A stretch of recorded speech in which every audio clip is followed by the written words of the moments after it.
On the latest episode of We Said This Again. So remember when Don Don said there would be no taxes on overtime pay? And everybody was like, hell yeah, I'm about to make this money because, yeah. He said there was going to be no taxes on overtime pay because there was not going to be any overtime. Because if you remember, he said he does not like to pay overtime. Then he joked about it. And this was all during one of his little rallies. And the people were like cheering and laughing. And, some of them were, but some of them were like, oh shit. But he was just like, I shouldn't say this, but you know what? I don't like to pay it, so I just find somebody else to do it. Meaning he finds someone else cheaper to do it, so that way he doesn't have to pay the other person who's a little bit more expensive overtime pay.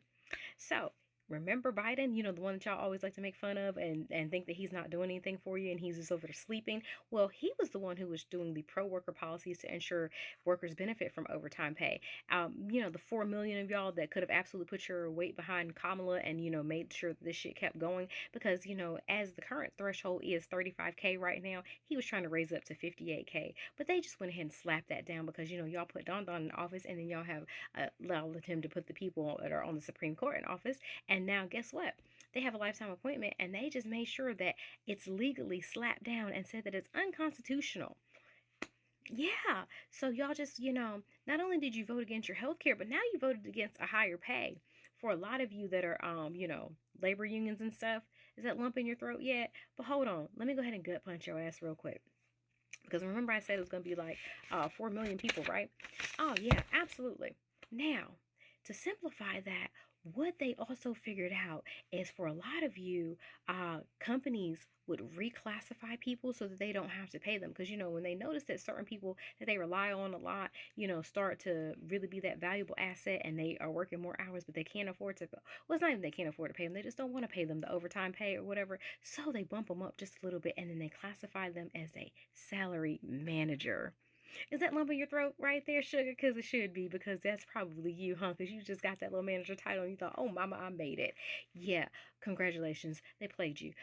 So that just means that they don't have to pay you for overtime pay. But see, what Biden was trying to do was trying to make sure that even though you were salary, he was going to get your ass bumped up to about 58K. So yeah, go ahead and swallow hard because, now they're going to take away the Affordable Care Act and give you some other bullshit. And then they're going to take away your chance of making any more money.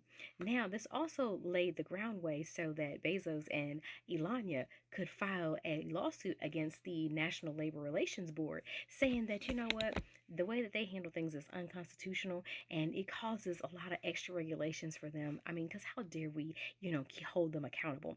Now, Jennifer Abruzos is the general counsel for the National Labor Relations Board, and she's real labor friendly, but we already know that once Don Don gets in office, first day he's going to fire the fuck out of her ass.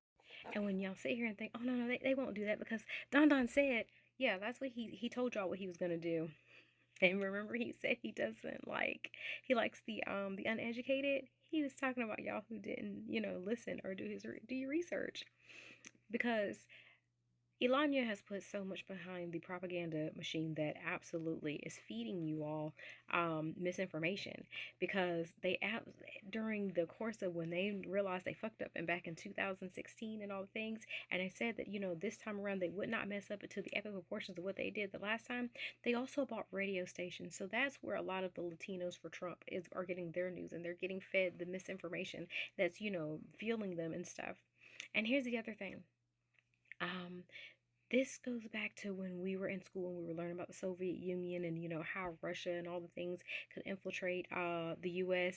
and how, they would never probably do like a military strike, but they would do the things where they would provide misinformation and kind of make people so deep rooted into their own issues that, they won't listen to reason and won't listen to logic, even when the facts are presented in front of them.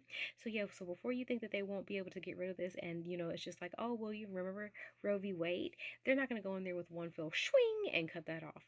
They're going to piece by piece by piece. And what they're trying to do is abolish the law that made the NBLR, in existence in 1935.